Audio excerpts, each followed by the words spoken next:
Blogs या आपल्या हक्काच्या मराठी यूट्यूब चॅनलवर. तर आज आई पुन्हा एकदा मालवणी पद्धतीचे बांगडे, तुम्हाला तर माहिती बांगडे बांगडा हा फिश सगळ्यांनाच माहिती असतो, पण बांगडाची पद्धत मालवणी पद्धतीमध्ये रस्सा, बांगड्यांचा रस्सा हा कसा केला जातो. लाल चटणी असते ना, त्या लाल चटणीमध्ये मागच्या तुम्हाला व्हिडिओमध्ये मी तुम्हाला बोललेलीच, खोबरं, ओलं खोबरं हे प्रत्येक आमच्या वाटणामध्ये असतंच, पण त्या ओल्या खोबऱ्यामध्ये एक ग्रीन वाटणही होतं आणि रेडही होतं. पण ते लाल चटणीचा रस्सा हा कसा करायचा हे तुम्हाला आई माझी दाखवेल. तर चला, आपण बांगड्यांचा रस्सा तुम्हालाही बघायचं की नाही, चला तुम्ही माझ्यासोबत कंटिन्यू राहा. चला आई आता बांगड्याची रेसिपी तुम्हाला दाखवते. आई सांग कसं करायचं बांगड्याचा काय रस्सा. रश्याला पहिले लाल म्हणजे महत्वाचं लाल वाटण असतो. त्यामध्ये शंकेश्वरी मिरची सुकी आम्ही भिजत घालतो 15-20 मिनिटं.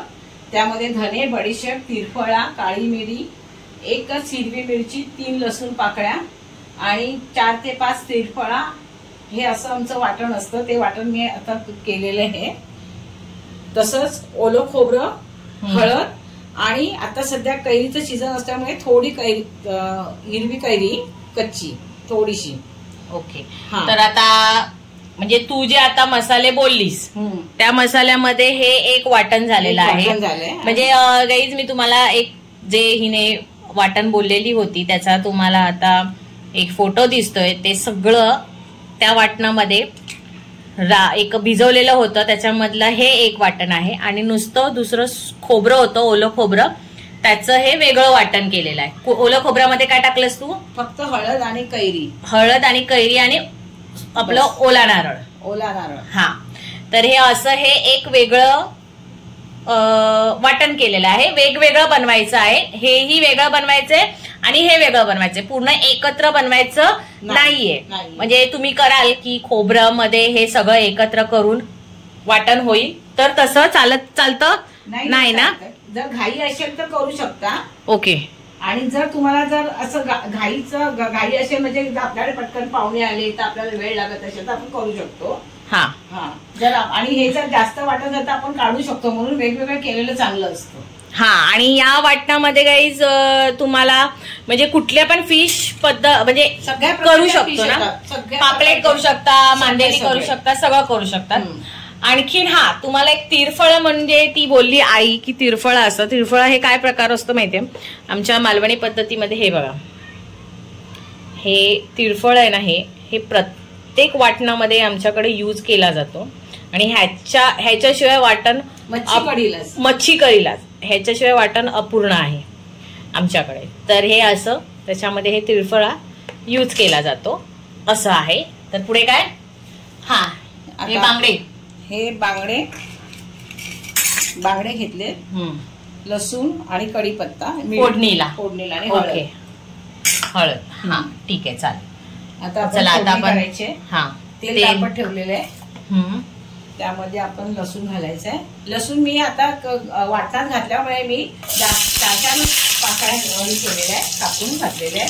हिंग घालत मी प्रत्येक टायमाला हिंग हा वापरते.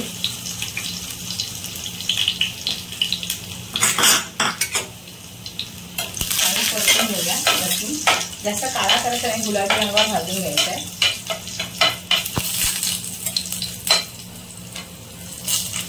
आता आपण वाटण घालायचंय. वाटण हे कच्च्या करायला व्यवस्थित भाजलं पाहिजे. 1-1.5 चमचा मी वाटण घातले. 2च बांगडे आहेत, त्यामुळे 1.5 चमचा वाटण घातलेलं आहे. हे वाटण फ्रीज मध्ये राहतं ना, म्हणजे असं बनवून ठेवलं तर? हो, राहतं.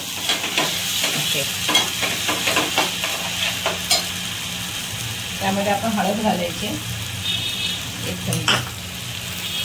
आताच आपण वाटण भाजतानाच मीठ घालायचे, म्हणजे त्याला चव चांगली येते. अर्धा चमचा मीठ घालते. कलर लवकर मीठ घातल्यामुळे चटणीचा कलर लाल तसाच राहतो. लाल चटणी चांगली व्यवस्थित भाजून घ्यायची. जर आता गॅस मी मोठा करते.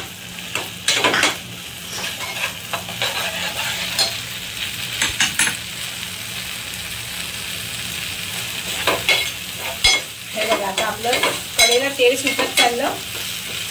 तेल सुटल्यामुळे आता आपण हे ओलं खोबऱ्याचं वाटण जे केलं आहे हे पण तेवढंच घालायचं आहे. जेवढी लाल चटणी होती तेवढंच ओलं खोबऱ्याचं वाटण आहे. समप्रमाणात वाटण घेतलेलं आहे.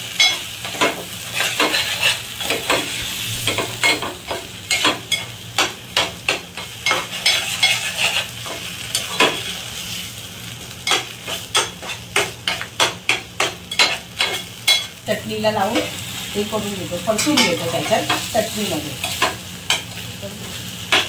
परतून घ्यायचं. प्रत्येक बांगड्याला ही चटणी लागली पाहिजे.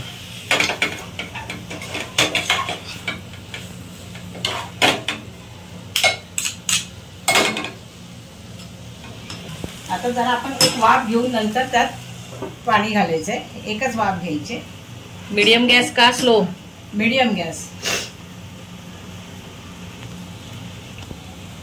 हे बघा आली वाफ. आता आपण पाणी घालायचंय. पाणी आपल्या अंदाजाने ना? अंदाजाने.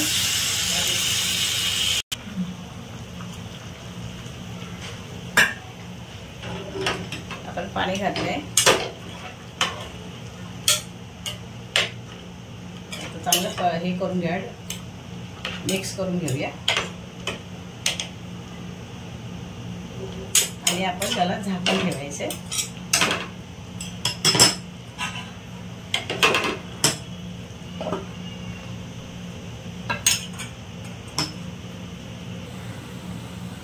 आता आपण हे झाकण उघडून बघा कळालंय. आता ह्याच्यामध्ये आपल्याला कोकम घालायचं. कैरी घातल्यामुळे थोडंसं कोकम घालावं लागतं.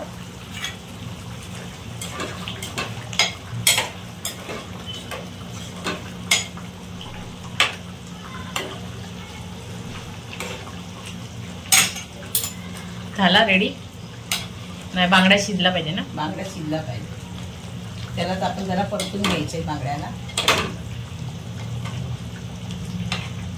एक बाजू त्याची, आता ही दुसरी बाजू.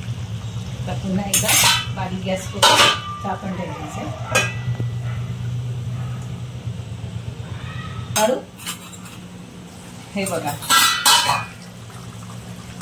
झालंय ना? हो अगदी ठीक आहे.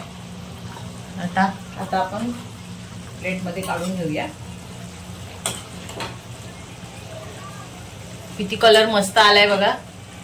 एक नंबर. आई थोडा रस्सा टाकते याच्यात.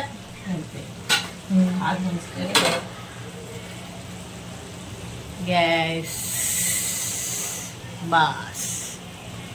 एक नंबर. तर बघा किती छान दिसते की नाही? एकदम बघा किती वाफ पण येते आणि किती सुंदर दिसते, हो की नाही?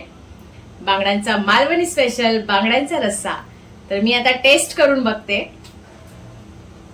पहिले मी रस्सा टेस्ट करणार. मला ना हा खूप आवडतो, भयंकर.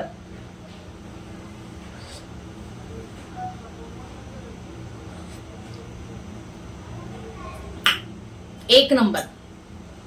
मला ना ह्या रश्श्याबरोबर मला कुठली मच्छी नाही दिली ना, ह्याच्यामध्ये मच्छी असेल, मी मच्छी नाही खात, पण मी हा रस्सा आवडीने खाते. मला खूप आवडतो आणि भाताबरोबर तर एक नंबर लागतो. भाताबरोबर पण खाऊ नको थोडासाच. आपण मराठी माणसं आहोत, चमच्याने का खायचं? अजिबात नाही. एक नंबर गाईज. मी इथे आली मम्मीकडे, म्हणजे आईकडे. बघा मी तुमच्यासाठी तिला खूप कन्व्हिन्स करते की आई हे दाखव ना. तुम्ही माझ्या रेसिपी घरी ठाण्याला बघतातच. मी तुमच्यासाठी वेगवेगळ्या रेसिपी आणते. अगदी सोप्या सोपी असते ती. पण मी माझ्या माहेरच्या, म्हणजे मी मालवणची आहे. मी तुम्हाला मागेही मागच्या ब्लॉग मध्येही बोललेली. तर माझ्या गावाकडच्या रेसिपी हे माझ्या आईकडनं तुम्हाला मी दाखवणार नाही तर मी काय उपयोग? मीही तुम्हाला दाखवू शकते, पण एक असतो ना, प्रत्येकाच्या हाताला वेगळी टेस्ट असते की नाही? मला तीच टेस्ट माझ्या आईची, म्हणजे आई किती सुगरण आहे आणि किती कशा पद्धतीने पदार्थ म्हणजे बालवणी साईडचे आमचे करून दाखवते हे तुम्हाला मला दाखवायचंच होतं. तर म्हणून माझ्यासाठी नाही तर माझ्या आईसाठी छानशी कमेंट करून सांगा हा बांगड्यांचा रस्सा तुम्हाला आवडला असेल तर. आणि आवडला असेल आजचा ब्लॉग तर नक्की मला कमेंट करून सांगा. लाईक करा, शेअर करा आणि सबस्क्राईब करायला विसरू नका. बाय.